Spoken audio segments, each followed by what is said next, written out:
SportsCenter's next.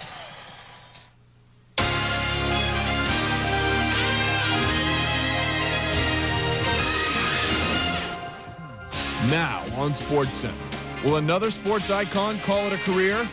First it was his airness, then the great one. Now the two-time Super Bowl champ John Elway nears his retirement decision. The Spurs, hottest team in the West, try to feast on the Lakers. The Colorado Avalanche and San Jose Sharks begin their delayed playoff series. Four-time Cy Young winner Greg Maddux hurls for the Braves, while Sammy flexing for the Cubs. It was heating up at the Touchstone 300, and Jesper Parnevik torches Greensboro. SportsCenter. It's happening right now. Personified, the Mariners believe in the Big Bang Theory, but Billy up front, Houdini, has pulled his last magic act. First, Michael Jordan not coming back. ESPN has confirmed that Elway is retiring and will announce his decision at a press conference sometime early next week. After leading the Broncos to their second straight Super Bowl title, Elway admitted that a chance to make history with a three-peat had thrown a kink into his retirement thinking. Apparently, that kink has been straightened out. Prior to the Super Bowl in January, Elway sat down with our Tom Jackson to reflect on his career.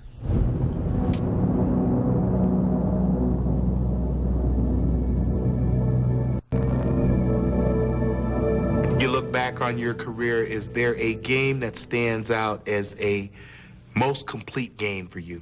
I guess the one game that I always think of, the first game that pops back in my head is the Cleveland game, because that's really what put me on the map, kind of got me over the hump, and kind of, you know, got me to the point where people said, you know what, the guy's a pretty good football player. And so that's, when I think of one game, that's always the game that pops right into my mind. Since you won the Super Bowl, is the game more fun for you? It's taken a lot of pressure off me, there's no question. I think that that was the one thing that people always talked about that I hadn't done, you know, why it was in the NFL. And so it's real nice not to have to talk about that. And it's a great feeling to be able to call yourself world champion and wear that ring around. And so, yeah, I mean, it's definitely taken a lot of pressure off me. And when that pressure relieves, and you have a tendency to have a little bit more fun. Years from now, when people look back on John Elway's career, what would you like them to think? He played hard and was a competitor and never quit. And when you played John Elway, he didn't always play great, but you always got everything he had, and tried to win every football game that I was in. And the most important thing to John Elway was winning, and stats and all that other stuff was secondary. It was all about winning. Elway becomes the first quarterback to retire after winning a Super Bowl and just the third QB in NFL history to retire after winning an NFL title. Norm Van Brocklin retired after winning the NFL title following the 1960 season. He was a league MVP that year. And Otto Graham retired after winning the title following the 1955 season. The Lakers 44-33. Since March 1st. Lefebvre, I think people have come together. You saw people giving blood. There were 4-hour lines. As a team, we have to take that as an example. To San Jose now for Game 1 in Colorado, wearing patches in memory of those killed in the shootings. First period, no score. Milan Hajduk fires the slapper, but Mike Vernon there for the save. Still in the first. Aaron Miller fires a shot. Vernon another save. We're scoreless. Colorado's on the power play. Sandis Ozolinsh is going to find Joe Sakic his 36th career playoff goal. It puts Colorado up 1-0, and that's where we are right now, late in the first period. Patrick Waugh for the Avs going for his 100th career playoff win. San Jose, meanwhile, has lost 8 of its last 10 playoff games. We'll keep you up to date on that one. Elsewhere, Blues and Coyotes. Third period, we're tied at 2. Keith Carney, after the Blues are unable to clear. Keith Carney, he shoots and scores his first playoff goal. 3-2 Phoenix. Late third period, watch the arrow. Things happen around the arrow. Blair Atchingham taken down by Mike Sullivan. Sullivan is going to be whistled for the penalty.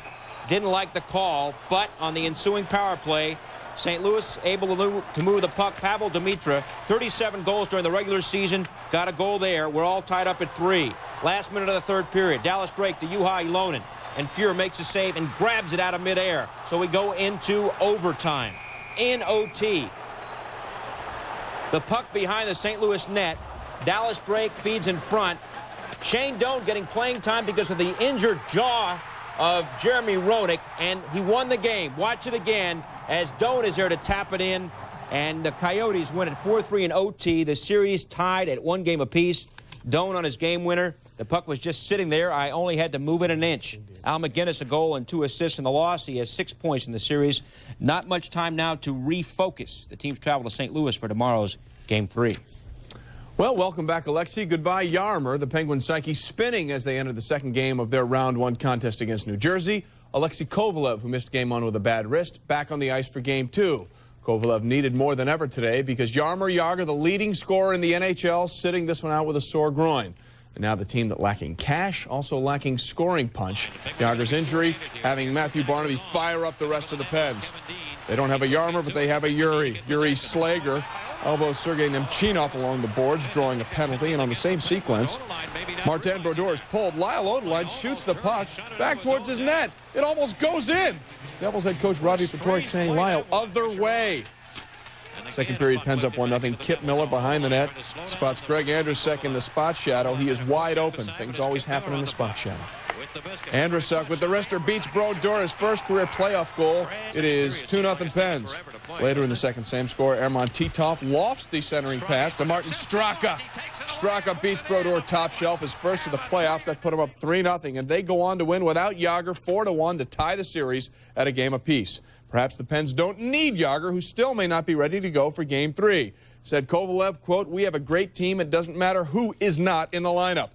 The lineup Saturday finally saw the Pens end their 5-game losing streak to New Jersey. The Devils' power play has issues in the playoffs. They are 0 for 9 attempts. Great game between the Bruins and the Hurricanes seen on ESPN. Third period tied at 1. Bruins dig the puck out of the corner. Anson Carter takes the shot, and Steve Hines is there to bang home the rebound.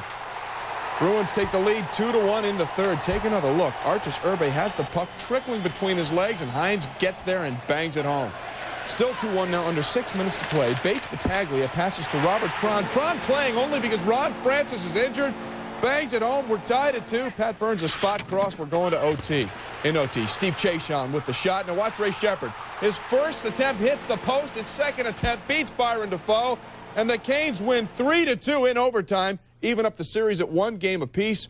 Urbe stopped 22 of 24 shots. Boston has lost 6 of their last 8 Game 2s in playoff action. Ray Shepherd a pair of goals. Series now tied at 1. Game 3 in Monday in Boston.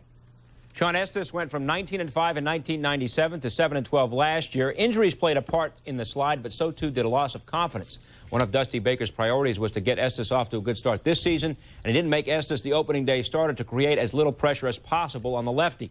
After 3 starts, Estes remains a question mark, going 1-1 so far with a 5.51 ERA. Estes to start today against Colorado. Armando Rios took Barry Bonds' spot on the roster, got some rhythm. Rich Aurilia left the game. Tightness in his right groin listed as day-to-day. His replacement in the lineup, Ramon Martinez. Look at that. Second home run of the season for him, and it ties the game at 4. Rios and Marvin Bernard. Who's taller? Well, it's kind of like us in our chairs here before the show on the set. I'm taller than you, Trey. Actually, I'm not. Bottom 8, Giants lead 7-4. Rios, base hit. Brent Maine would go to third. And the next man up is Bernard. And Bernard, who went 2 for 5 with 2 RBIs in the game, comes through, singles to center. Maine comes in to score. Giants lead 8-4.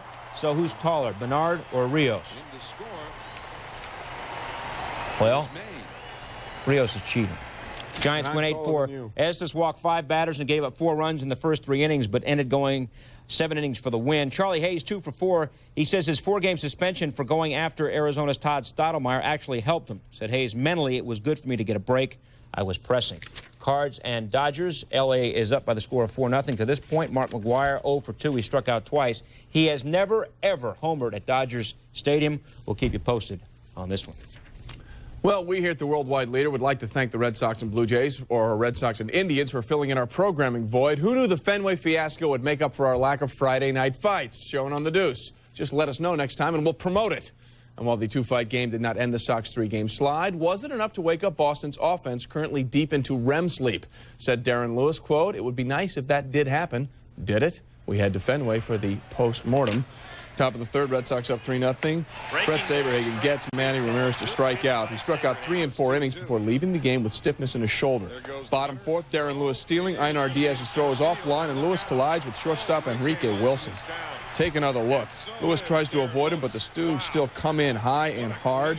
Amazingly, they both remained in the game. Top of the 5th now. Tribe down 4-1. Manny Ramirez lines a shot off the left field wall. On the play, Kenny Lofton, and Enrique Wilson will score. Ramirez would later score on a Jim Thome single to tie the game. Bottom 7, the Red Sox break it wide open. Mike Stanley in a horrendous slump ends his slump with one mighty swing. Solo home run center off Rich DeLucia, his first of the year, and the Red Sox go on to win from there the final 9-4. The Sox won the game, but at what price? Remember that Saberhagen missed 15 months with shoulder issues in '96-'97, but he says he should be fine. The win snaps the Sox 3-game slide. The 5 runs they scored in the 5th inning, the most they've had in one frame all season.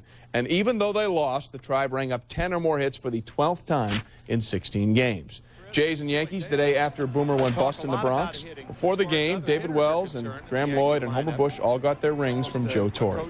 Interesting day for Chili Davis, the hero yesterday, but here, jammed by Roy Halladay, sends a weak, broken bat grounder to second. Bottom of the 4th, New York still down 2-0. Halladay just blows by Chili. Chili had 2 Ks in the afternoon. Bottom 5th, he goes down swinging this time from Tom Davey. Tough day for Davis. He was 1 for 4, but I got to tell you, the one, it was a really good one. In the 8th, tied at 4, Davis redeems himself. Off Dan Plesac, a 3-run homer, his 5th of the season. 4 straight wins for New York now as they win at 7-4. Blue Jays have now lost 2 straight after winning 8 straight. By the way, with 3 more hits, Chuck Knobloch now 5 of 7 from the plate in this series, raising his average to .457. The Yankees enjoy postseason at home or playing at home. They are now 9-1 in the Bronx this season.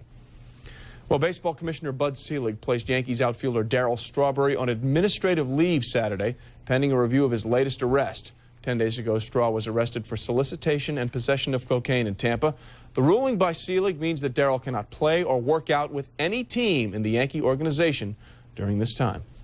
Coming up on SportsCenter with John Elway set to make his retirement official early next week. We'll look back at the way Elway led the way in the 4th quarter. No one in NFL history led his team from behind as many times as Elway did. Also ahead, it was the Touchstone 300 in the Busch Series, and there was a lot more than just touching going on, a dicey situation. Can Indiana move closer to the top spot in the East in the process, hold off Atlanta for first place in the Central?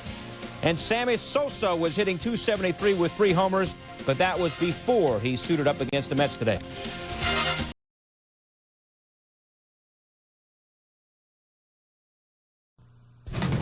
Cubs and the Mets, and they're waiting for something from Sammy. I said, no, you got about 100. Bottom 6, cups up, 1-zip. And Sosa, did he get to the net? No, but it's a home run anyway. 1 for 3, his 4th of the year. He's hitting .276. Cubs up 2-zip.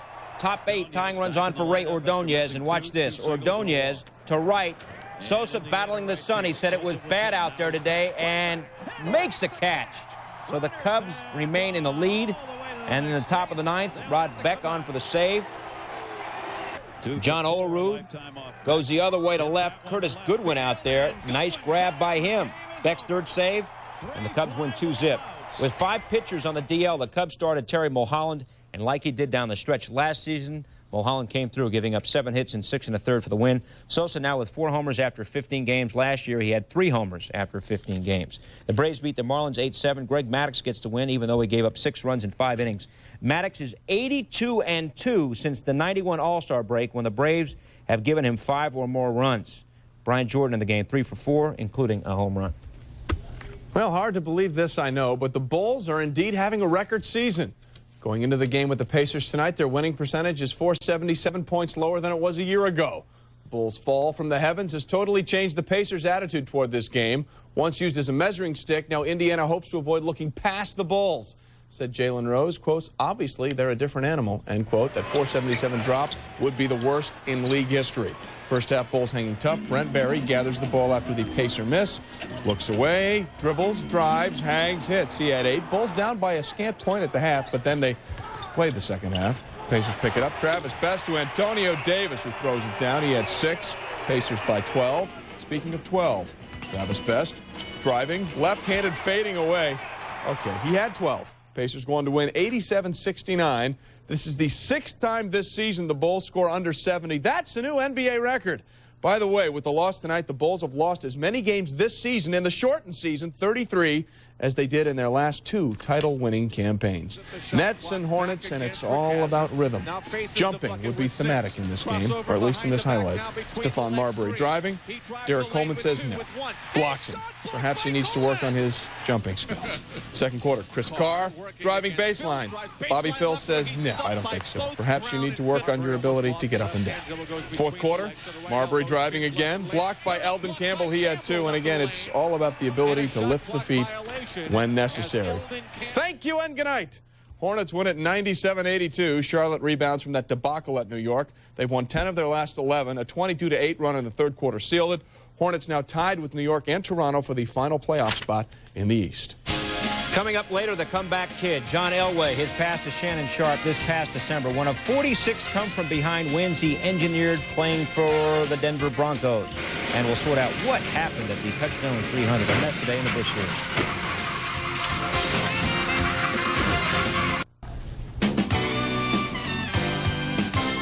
Crazy about that. Astros and the Reds. Mike Hampton against Barry Larkin, 2 for his last 29. And Larkin drills it, his 4th of the year. Reds up by the score of 3-0. Top 8, 3-1 Reds. Ken Caminiti against Danny Graves, who got the save last night. Caminiti rips one through the hole. Biggio and Bell score. Caminiti's 1,500th career hit, game tied at 3. Bottom 9, 4-3 Stros. Mike Cameron. He hit .210 last year for the White Sox, acquired for Paul Konerko. He's hitting over 300 this year, but down he goes there. Billy Wagner the save, and the Astros win at 4-3. Caminiti on his 1,500th career hit. If you play long enough, you'll get there. The Reds' Steve Avery continued his excellent pitching, giving up 1 earned run in 7 innings, but he got a no decision after Danny Graves couldn't hold the lead. Cameron for the Reds went 0-3. Milwaukee over Pittsburgh by the score of 5-3, making his first start since fracturing his elbow last July. Cal Eldred gave up 3 runs in 6 innings, but got a no decision. Manager Phil Garner said he was very encouraged. We go to Talladega for the Busch Grand National Touchstone Energy 300. Lap 68. Kelly Denton bumps pole sitter Kenny Schrader. Schrader spins out and hits the wall a few times, and it just got worse from there. As he slides down the infield, the second accident starts behind him. And the accident led to a trail of fire due to gas leaked by cars. Unbelievable display at Talladega. Take another look at what happened. We're inside Schrader's car. He gets hit from behind. He spins out of control, has no idea what's going to happen. And then behind him, nobody has an idea what's going to happen either. Because of all the smoke, nobody can see. 23 cars involved in this. Amazingly, with all the smoke and all the cars, there were no serious injuries. Luckily, Ken Schrader got out of his car, went up in flames. He also has the pole for the Winston Cup race. So we move now to the final lap of the race when they finally got the fire extinguished. Terry Labonte and Joe Nemechek battling out at the finish. Nemechek on the inside, Labonte up high. They go neck and neck down the line. Who's going to win it? Who's going to win the race? Well, Nemechek's true think they've won it. Nemechek said, I thought I got it. We go to a camera. Look how close it is. Labonte's nose beats Nemechek. The official margin, 2/1000th of a second. And your winner is Terry Labonte. His first victory at Talladega, his 11th Busch win. Meanwhile, Sunday, Ken Schrader has the pole for the Die Hard 500 at Talladega. Can he win from the pole like Bobby Labonte did a year ago? You can find out by watching the Die Hard 500 tomorrow, Sunday, 1 o'clock Eastern on ABC. Well, still to come on SportsCenter. Can the Flyers continue to march through Toronto without Eric Lindros? Highlights of Game 2 just ahead. And 12 years ago, John Elway hit Sammy Winder to cap yet another postseason comeback. Next week, he'll tell us he's not coming back. Hey, welcome back. Flyers victorious Game 1 goalie John Van Beesbrook played it down, saying, quote, "This is a marathon, not a sprint. But the numbers suggest that even in the marathon that is the playoffs in the NHL, sprinting out of the gate is a very good idea. In league history, the team that wins Game 1 of a best-of-7 series goes on to win that series 70% of the time." Adding to the Leafs' urgency tonight, only 11 teams in the past 60 years have lost the first 2 games at home and advanced. Pat Quinn thought his Leafs team was tight in Game 1. No score first period. Mark Gregg to Keith Jones cutting to the net. Jones shooting, scoring his 8th career playoff goal, 1-0 Philadelphia. Phillies still up 1-0 in the second when Toronto's Steve Thomas puts his shoulder into Eric Desjardins. He then scores. Desjardins unconscious on the ice. Does the whistle blow before the goal?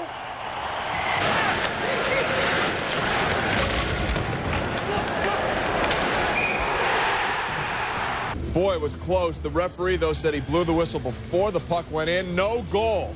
Desjardins would return later in the period. Leafs still down 1-0, just 2 minutes left in the third. Brian Berard gets the puck to Steve Thomas, and Steve Thomas swoops by the defense and trickles one by the Beezer. This goal does count the Leafs first of the series. We're tied at 1. Still tied at 1, under a minute left in the third.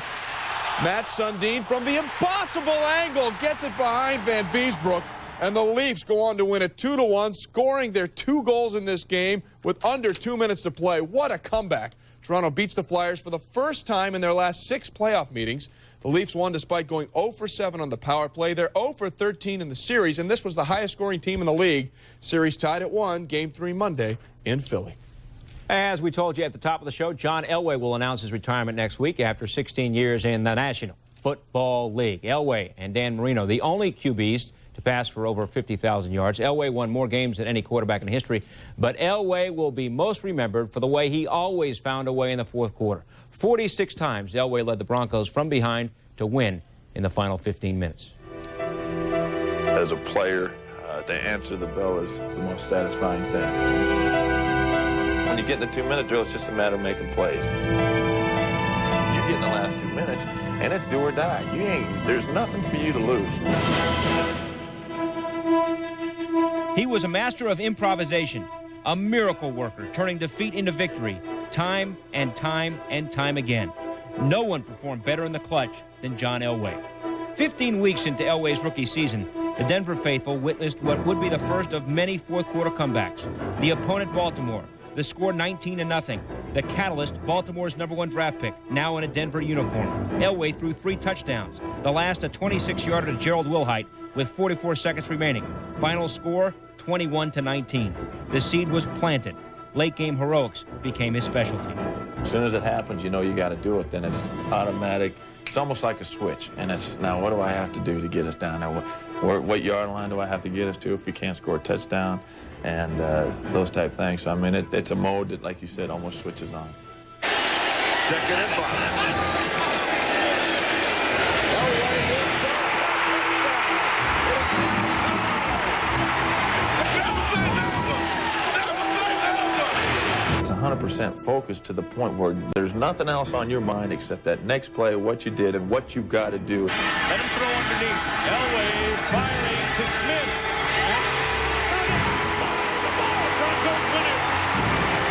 As far as I'm concerned, there's nothing else around me. I mean, we could be playing out in the parking lot. Elway with the look.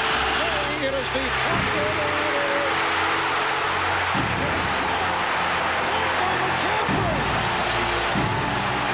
touchdown Denver. You don't hear the crowd. I don't hear anything. I mean, it's just what we've got on hand. McCaffrey in short motion. Will it be Davis?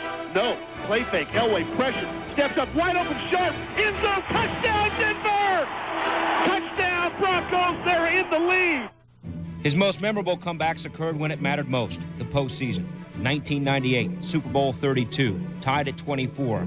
Elway directed a 5-play, 49-yard drive, culminating in a 1-yard touchdown run by Super Bowl MVP Terrell Davis. The Broncos won 31-24 and claimed their first Vince Lombardi trophy. 1992, AFC divisional playoff. The opponent, the Houston Oilers. Mired at their own 2-yard line, Elway masterminded a 12-play, 87-yard drive. David Treadwell hit a 28-yard field goal with 20 seconds left and shattered Houston's playoff dreams with a 26-24 victory. When you play against John Elway, you want to make sure you're at least 10, 14 points ahead with 2 minutes left to play, because if you give him enough time and a few points to get back into the ball game, he's going to beat you somehow. Yet Elway's legacy was written on January 11th, 1987, the AFC title game. 98 yards and 11 Cleveland Browns stood between Elway and his first Super Bowl opportunity. The snap. Elway's drop, the late pressure, throws the screen, and Sewell, 30, 25, down the sidelines, 20, cuts back inside, gets inside the 15, first down Broncos. Snap Elway, running to his right, trying to direct traffic. He's at the 10, John's at the 5, and skids out of bounds at the 4-yard line. The snap to Elway, the look, the throw, touchdown!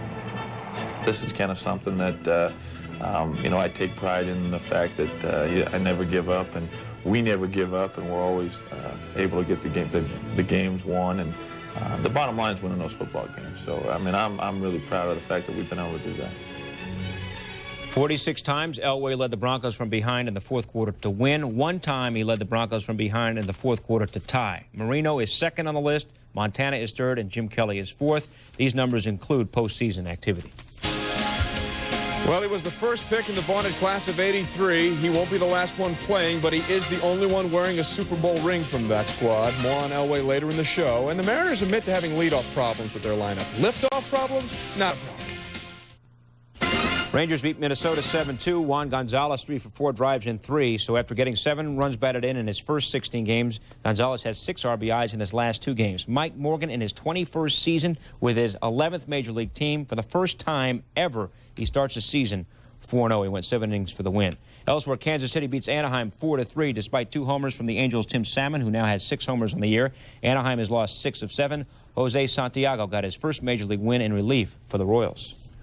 Well, give Seattle manager Lou Piniella credit for at least being honest. The M's manager knows he doesn't have a true leadoff man that can steal bases, and he doesn't mind telling you, quote, "We don't, there's no sense pretending we do. We'll put our bangers at the top, and we'll come out banging." This exceptional advice for the Mariners at Tampa Bay tonight, a park where last season the Bangers banged out 6 homers in 1 game. It's called a hitter-friendly park. It would not be a friendly night for Orlando Arrojo. Top of the 4th, Ken Griffey Jr. Contact, 1-0 Mariners. Next batter, Jay Buhner in the locked and upright position. 2 batters later, John Mabry, tacos. Top 5th, David Segui, focus. 2 batters later, Ken Griffey Jr. Our snack and beverage service will begin shortly. 5th on the year for Griffey. The Mariners again with 6 homers at Tropicana Field. Arrojo, well done. 4 1/3, 6 runs, 5 homers. Bottom 7, 9-1 Mariners. Jose Canseco says, "I, too, can hit the ball a long way." A 3-run shot, 9 on the year for Canseco. Cut the lead to 9-4. Bottom 9, 2 on, 2 out. Jose Mesa, Jose Canseco. Jose won the battle. Mesa, that is. And the Mariners and Piniella's bangers won at 9-4. Seattle now has 20 home runs in just 8 games at Tropicana Field, 12 of those in 2 games. They pad their AL leading home run total of 31. FYI, Griffey now has 37 multi-home run games, ties him with Stan Musial and Ted Williams for 19th place all time. And the Orioles' winning streak ends at 8 over the A's as Oakland wins at 3-0. A's manager Art Howe loved the effort by his pitcher Mike Oquist, said, quote, 9 zeros on the board, you can't complain about that, end quote. At 4-13, Baltimore has the worst mark in the majors. Coming up, we will look back on the Hall of Fame career of John Elway. His mobility had a lot to do with his success. And why a record could be broken at the Greater Greensboro Classic. And more when we come back after this. For 27 years, I've vent peanuts, see? To my pal Tony says, this Coors Light, they frost brew it, right? It's icy cold. So I says, I thought everyone drinks it because of all the peanuts I toss. See, I could hit a guy 8 rows up just by hearing the sound of his voice. It was my thing. But with Coors Light, I don't need a thing. Except maybe a towel. Coors Light! Coors Light! People often ask, what's the real Bill Shatner like? I tell them, find out with Web TV.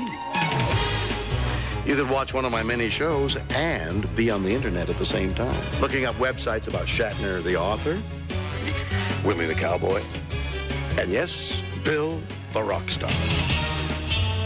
Of course, you could look up other websites and watch other shows. But why? Web TV service, the internet, television, and more. Ah, the possibilities Dodge Caravan opens up. It's a cabin in the woods, complete with heated power recliners. It's your own private ski lodge, or your workshop for building one.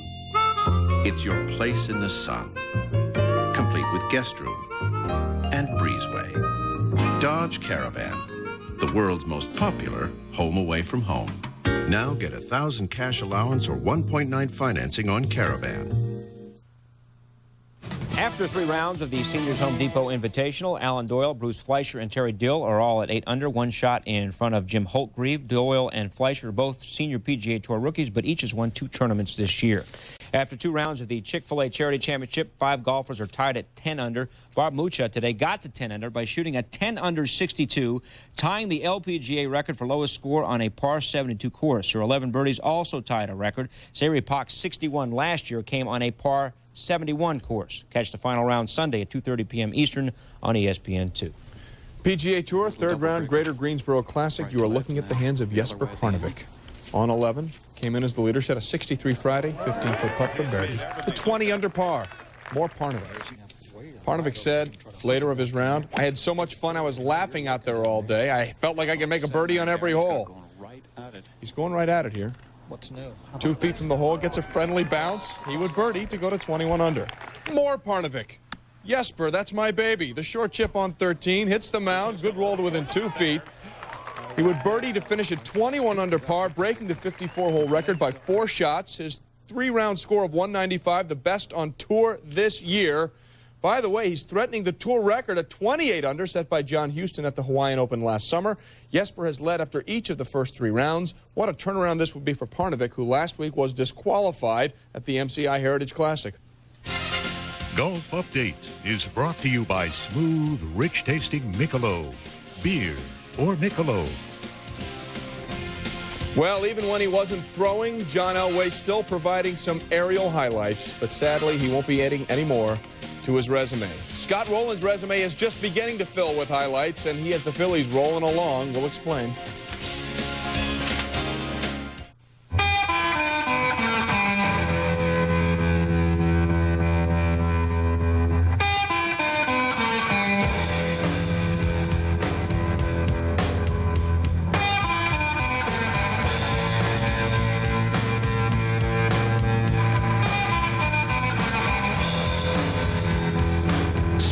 Refreshing as a mountain stream.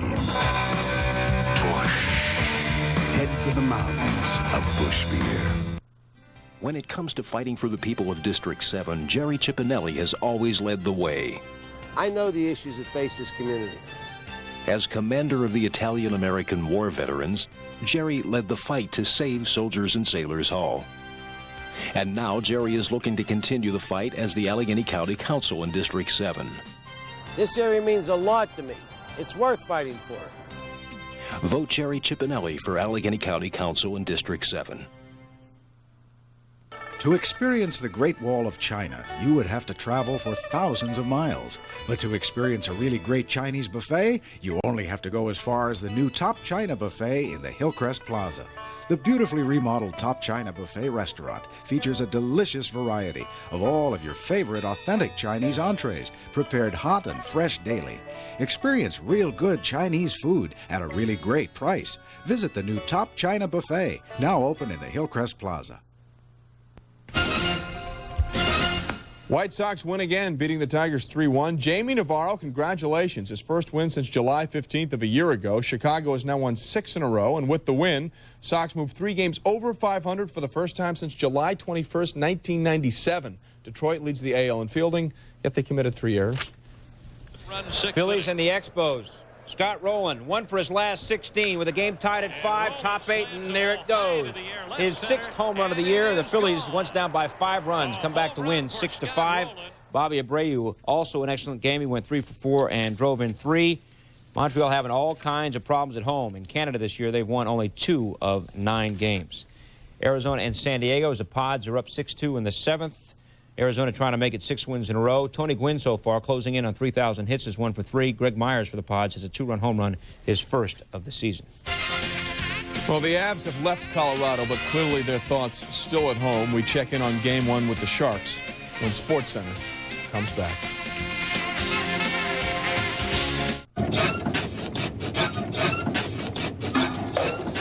Need new shocks? Come to Midas. We'll save you 50% on your second R2 Technology shocker strut with a lifetime guarantee. Go safely. Go Midas.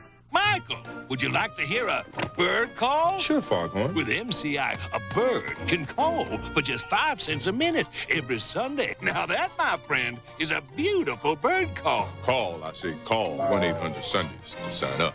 No multi-million-dollar contracts. No victory laps. Not even a winner's circle. But if you think these weekend warriors who run the Score Desert Championship Series take anything for granted, think again. Which is exactly why they run with the Duralast battery from AutoZone. A battery so tough, so dependable, we back it with a 2-year free replacement guarantee.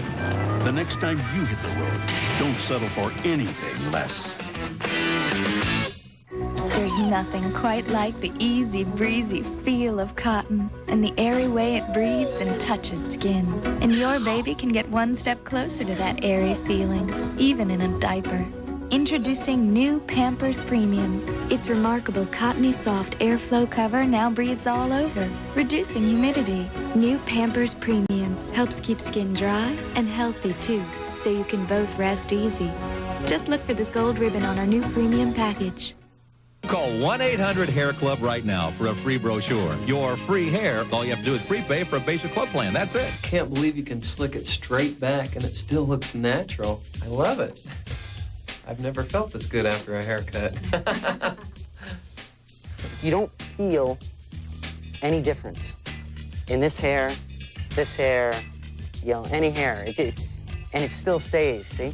So call 1-800-HAIR-CLUB right now for a free brochure. It remains 1-0 Colorado at San Jose. Game 1 of the series. Theo Fleury, in his first playoffs with Colorado, the former Flame, has an assist in the game on the goal by Joe Sakic. Fleury now 15 career playoff points against the Sharks in 8 career playoff games. SportsCenter takes you to the Nuggets and Warriors. Brian Stiff backing, leaning, hitting, hurting. Three-point play for Denver. Warriors have dropped 3 straight, and right now this game tied at 29. Denver is looking to win 3 straight for the first time since December of '96. Meanwhile, the Grizz and the Clippers in the second quarter, L.A. leading at 42-38. Mo Taylor, 12 points for L.A. Clippers have lost 4 of 6. Vancouver, though, is 3-0 versus the Clippers, yet 5-36 versus the rest of the league. Washington's Rod Strickland was arrested early this morning on charges of drunken and reckless driving. This 3 weeks after his probation ended for a driving while impaired conviction. Strickland has a court date set for May 7th. Coming up, why activity from NFL Europe was worthy enough to make it into today's best when we come back.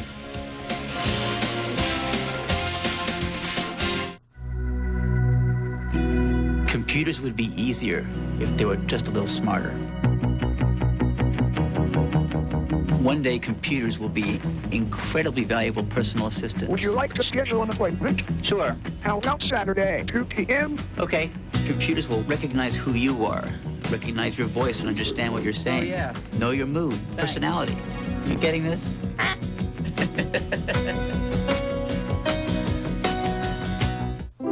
You sure? Yeah, I'm sorry, too.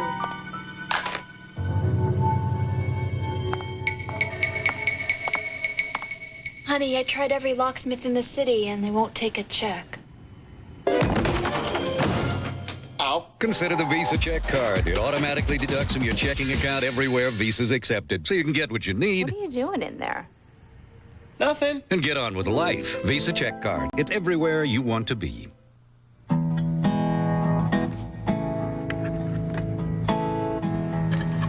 With all the attention McGuire got last year, I got jealous. So this year, I'm going for the record. Maybe instead of the big unit, they'll start calling me the long unit.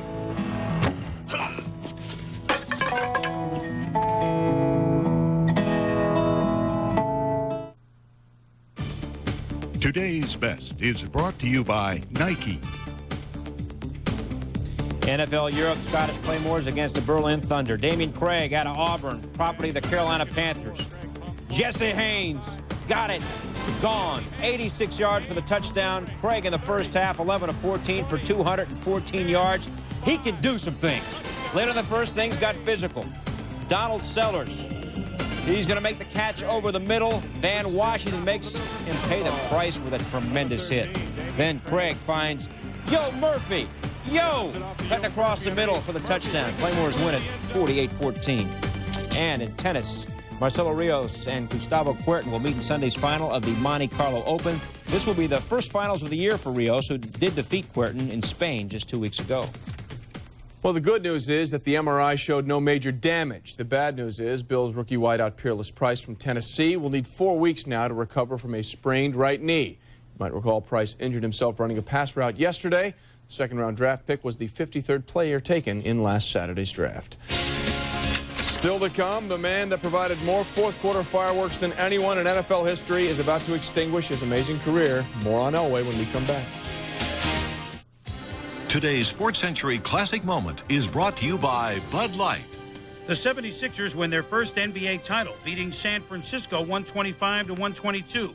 Wilt Chamberlain is a defensive giant, grabbing 23 rebounds and blocking 6 shots. The one thing we didn't need Wilt to do was score a lot of points. We needed him to rebound, block shots, be a dominant force. This is the year Wilt probably had the most fulfilling season he's ever had as a basketball player. April 24th, 1967. Really? It's go time.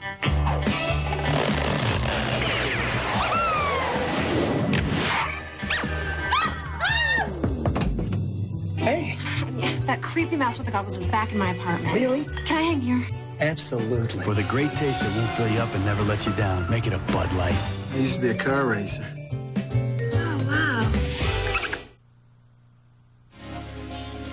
This has been a presentation of ESPN, the worldwide leader in sports.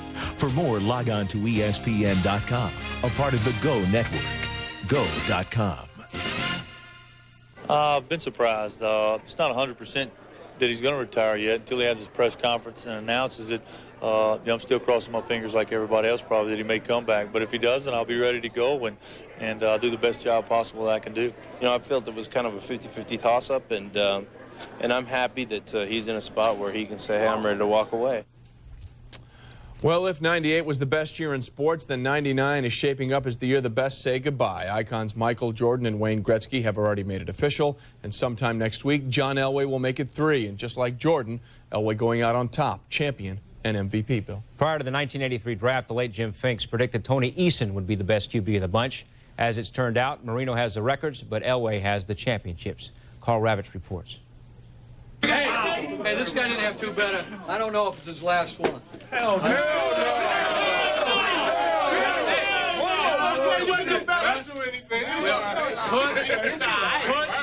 Keep the pressure on. For 3 months, there has been no greater pressure on the life of John Elway. It appears to finally be over. There will not be a 17th season for John Elway in Denver, but as we reflect on 16 years in Bronco Orange, remember, it could have been 16 in horseshoes or even in pinstripes. In June of 1981, Elway, a sophomore out of Stanford, was the first selection of the New York Yankees summer draft. He played Class A ball in Oneonta, New York. Then the 1983 NFL draft approached. It appeared Elway would be taken by the Baltimore Colts, a team he had no intention of playing for. If I was to play in Baltimore, it would be more advantageous for me to play baseball. And with that respect, that's why I would play baseball instead of playing in Baltimore. The Colts did draft Elway anyway, but understood his ultimatum and traded him to Denver. It was a decision that I had to make. It was not popular at the time, but made the decision because I thought it was best for me, and it ended up that it worked out for everybody, and I ended up here in Denver. That trade was the beginning of one of the greatest careers in NFL history. His cannon arm led the Broncos to 148 victories, more than any other quarterback in NFL history. His 47 comeback drives are only part of his numerous defining qualities. The first game that pops back in my head is the Cleveland game, because that's really what put me on the map, kind of got me over the hump, and kind of, got me to the point where people said, you know what, the guy's a pretty good football player. The snap to Elway. The look, the throw, touchdown! 98.5-yard drive. To all of those who heard John Elway speak, it was immediately apparent. Playing football was never about accomplishments and accolades. It was always about winning a Super Bowl. I want to be able to say someday back when I get old and decrepit, I want to be able to say at one point chance I was a world champ. Unfortunately for Elway, as well as the rest of the 1983 draftees, which included such prolific passers as Dan Marino and Jim Kelly, the 6-man class was a collective 0-9 in Super Bowl appearances. Until January 25, 1998, the day the stigma was lifted, as well as the shadow of the AFC's 13-year Super Bowl drought and the Broncos' 0-4 record in the ultimate game. Oh, baby, they're going to win this thing! Are you kidding me? You can stand up and salute in Denver. The Broncos are world champions. Final score, Denver huge monkey off my back once you win a Super Bowl, because no matter how many times you get there, and for 8 years, since '89, since the last Super Bowl we've been at, that's all we talked about.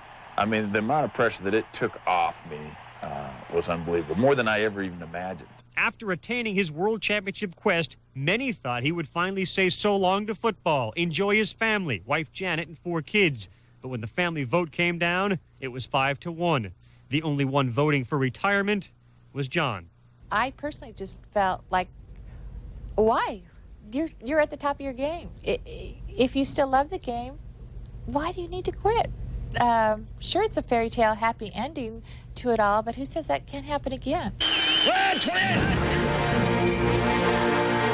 Elway now is going to leave the game. His helmet is off, both arms extended in the air. And if it's not his last game, it sure seems like it. Elway's abilities on the playing field are evident in his numbers, yet his strength as a motivator and a leader can only be measured by those he has played with. When he came to play the game, he always came to play.